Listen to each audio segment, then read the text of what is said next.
diode.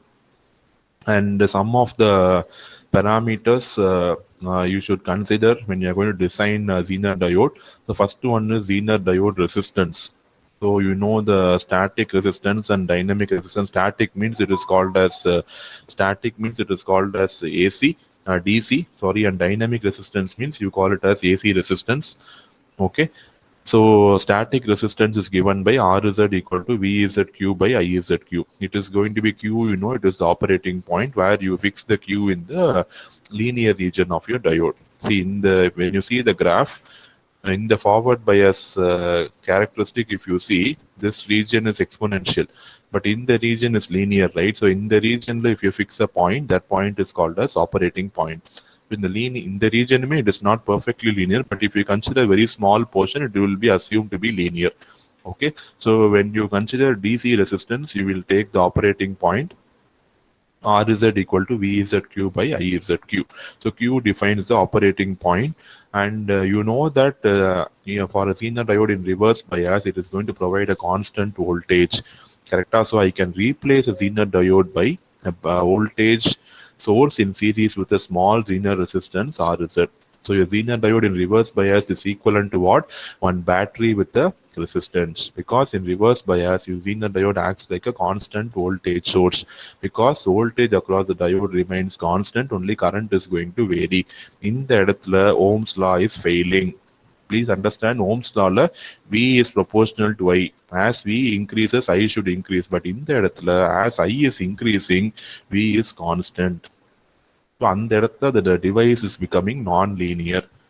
Okay, so in the law, you should clearly understand where the diode is obeying Ohm's law, where the diode is not obeying Ohm's law. And the AC resistance is divided by the current difference. So for AC resistance, you will be taking the difference in current, delta VZ and delta IZ. So minimum AC nale the waveform starts varying, right? So you will take the maximum and minimum value of voltage divided by the maximum and minimum value of current. So AC you will be finding there using the symbol delta. Delta indicates difference in voltage. So RZ equal to difference in voltage by difference in current. So small RZ you use, it is AC resistance. Capital RZ you use is going to be DC resistance. And for drawing the equivalent circuit of a Zener diode, we'll always go with the DC resistance only. We will not consider the AC resistance. So a normal Zener diode is equal to, a reverse bias Zener diode is simply equal to a battery plus resistance. So in circuits where you are dealing with Zener diode, in reverse bias, you can just replace the Zener diode by a battery plus resistance in series. Battery means voltage source, DC voltage source. Okay. So other parameters are minimum Zener current. So it is the minimum current where breakdown becomes stable. So in the இடத்துல breakdown is starting. So at that point, what is the current flowing through the device? So that current is minimum Zener current, IZ minimum. So what is the maximum Zener current? So maximum Zener current is related to the power rating. You know, P power equal to voltage into current. So current will be equal to power by voltage. So IZ max equal to PZ max by VZ. So VZ is the Zener voltage, and the maximum power your device can handle. Depending on that, you will be fixing the maximum current flowing through your Zener diode. Okay, minimum current the point at which the breakdown is starting, and maximum current is the maximum power. It is decided by the maximum power your device can handle. The maximum power which you will be finding out what is the maximum current your Zener diode can handle without damaging the device. Okay, see the last thing, the maximum current a diode can handle without exceeding its power rating. So diodes usually power rating will be given, and you should not cross the power rating, because power rating means that is the maximum value your diode can withstand. So if you try to go beyond the power rating, then your diode will start breaking down. Okay. And maximum power of a Zener diode is given by PZ equal to VZ. Power is voltage into current, and you should always ensure that the PZ is less than the PZ maximum rating.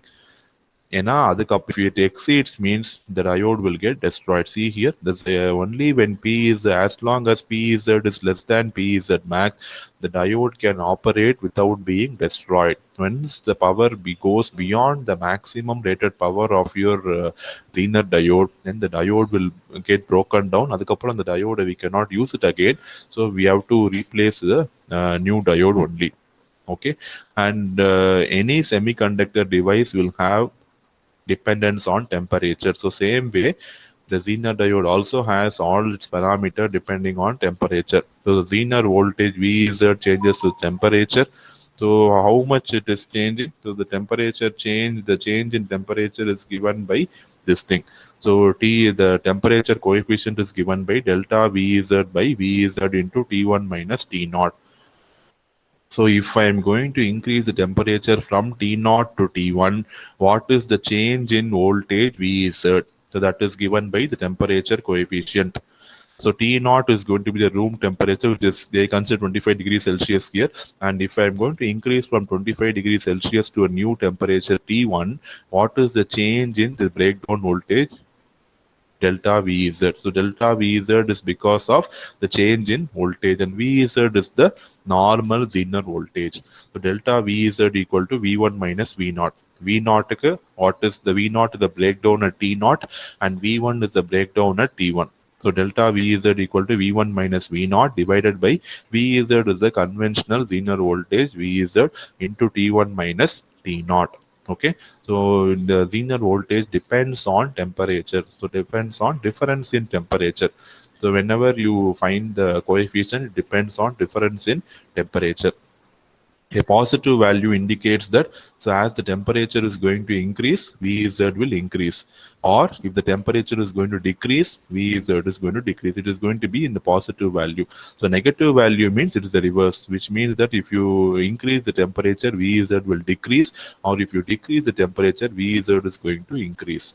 So there are possibilities that the TC, the temperature coefficient, may be increasing or decreasing depending on the sign. So we are going to see the sign of TC. So if TC is positive means the temperature coefficient is positive. So any increase in temperature will have increasing Zener parameters.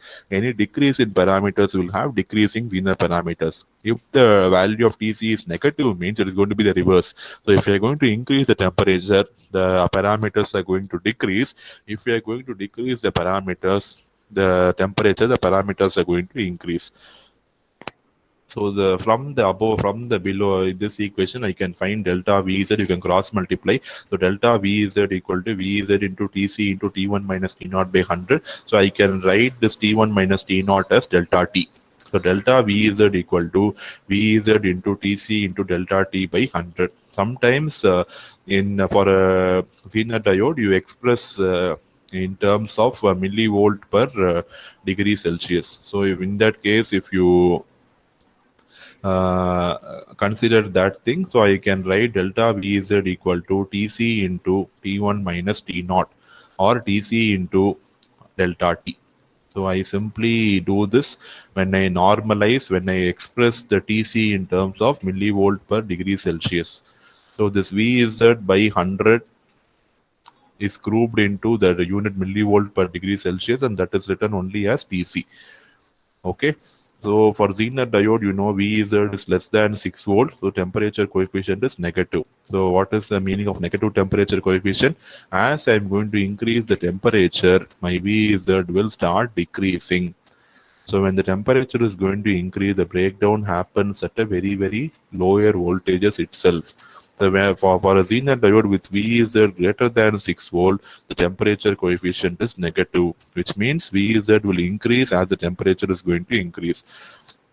So two conditions are there. So less than 6 volt means when you are going to operate for devices having VZ less than 6 volt, the temperature coefficient is negative. For devices having VZ more than 6 volt, the temperature coefficient is positive. So two types of Zener diode, whichever, so 6 volt is going to be our comparison scale.